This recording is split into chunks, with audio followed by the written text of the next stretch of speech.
Bonjour, aujourd'hui nous sommes dans un nouveau tuto. Nous allons voir la saisie des données dans les cellules. Je vous ai préparé une liste de 4 types de données qu'on peut saisir dans une cellule et voir un peu comment ça fonctionne. Le premier type, c'est du texte. Je vais choisir de saisir du texte. Il faut simplement sélectionner la cellule dans laquelle nous voulons inscrire du texte et au clavier, taper le texte que l'on souhaite écrire. Voilà. Vous voyez apparaît le texte qu'on a écrit dans la cellule et également dans la zone de saisie qui est là-haut. On va pouvoir soit aller dans la zone de saisie en cliquant dessus pour pouvoir retravailler le texte, soit dans la cellule. On peut également refaire tout le calibrage de la police, donc pour pouvoir mettre du gras, du souligné, etc. Voilà, j'ai donc tapé du texte. Remarquez que ce texte, quand j'ai validé, se retrouve à gauche de la cellule. On peut saisir un nombre. De la même façon, on va taper directement au clavier le nombre que l'on souhaite saisir. Et là, quand on valide le chiffre qu'on a saisi, il se met à droite. Donc remarquez bien que les textes se positionnent à gauche et les chiffres, les nombres, se positionnent à droite si l'on n'a pas changé leur positionnement dans la cellule. Parfois, ce que l'on tape n'est pas du chiffre. Par exemple, si je fais 12 et que je tape .5, ça donne l'impression que c'est 12,5, mais en réalité, il s'agit d'un texte, puisque pour Excel, le point, c'est du texte. Donc, tous les chiffres qu'on a saisis, c'est également du texte. Vous voyez, il est positionné à gauche. Pour cela, il faut venir changer le point, y mettre une virgule, et le nombre est de fait positionné à droite, ce qui veut dire que Excel le reconnaît comme un chiffre. Nous allons pouvoir rentrer une formule ou un calcul. Comme dans une calculatrice, vous terminez votre calcul par le signe égal. Ici, on va commencer le calcul par le signe égal pour indiquer que c'est un calcul à Excel, et pour la suite, vous pouvez faire vos calculs comme d'habitude sur Excel. Par exemple, égal, et on va faire 125 plus 12,5, ce qui me fait 137,5. C'est juste dans ce cas-là une calculatrice, ni plus ni moins. C'est dommage, puisque imaginons que finalement c'est pas 125 mais 130, vous voyez que mon calcul en dessous ne s'est pas modifié. C'est bien dommage, il faut que je revienne dans ce cas-là dans le calcul, changer le chiffre d'entrée, et pour que ça puisse venir se mettre à jour.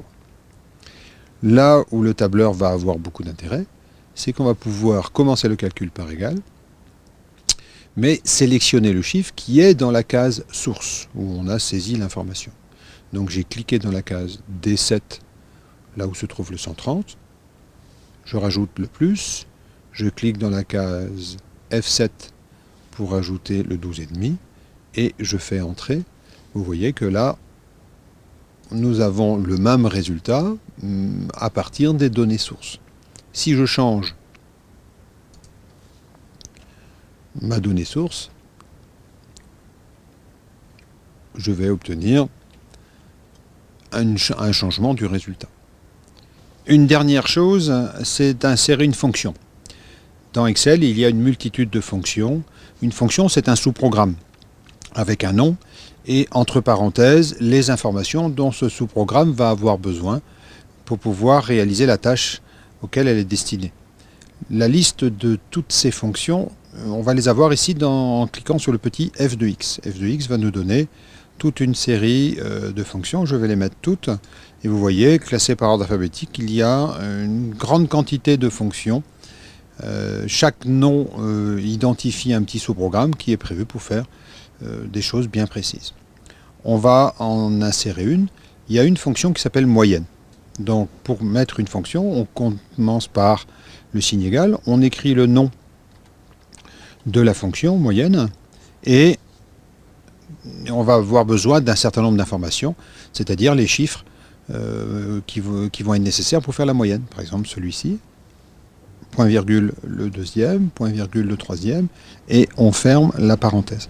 Nous avons la moyenne, nous ferons la moyenne de ces 3 chiffres qu'on a mis entre parenthèses, et ça fait 135. Alors, je vous montrerai après plus tard, dans un autre tuto, les utilitaires qu'il y a derrière les fonctions. Pour terminer, juste une petite astuce.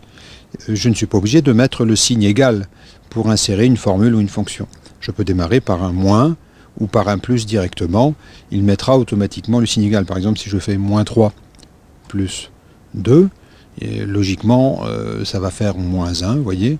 Et si je regarde de près, il a lui-même mis le signe égal tout seul. De fait, comment réaliser des petits tirets comme celle-là, puisque là c'est bien un moins qu'il y a devant du texte. Si je fais un essai, si je fais moins et j'écris le mot texte après, vous voyez qu'il va produire une erreur, puisque il s'attendait à avoir des chiffres à la suite du moins, et en réalité il a trouvé des lettres, donc Excel ne comprend pas bien. Pour pouvoir mettre ce genre de signe, plus, moins, en début de texte, il faut mettre un petit apostrophe unique, là, le petit apostrophe qui est en dessous la touche 4, et ça permet de dire à Excel que ce sont des annotations, et donc ne pas tenir compte du format, du moins, du plus, du multiplié ou du divisé qu'on a mis devant. Voyez, et ça permet de laisser le caractère moins comme du texte. Voilà pour cette fois-ci, je vous souhaite une bonne fin de tuto et puis à la fois prochaine.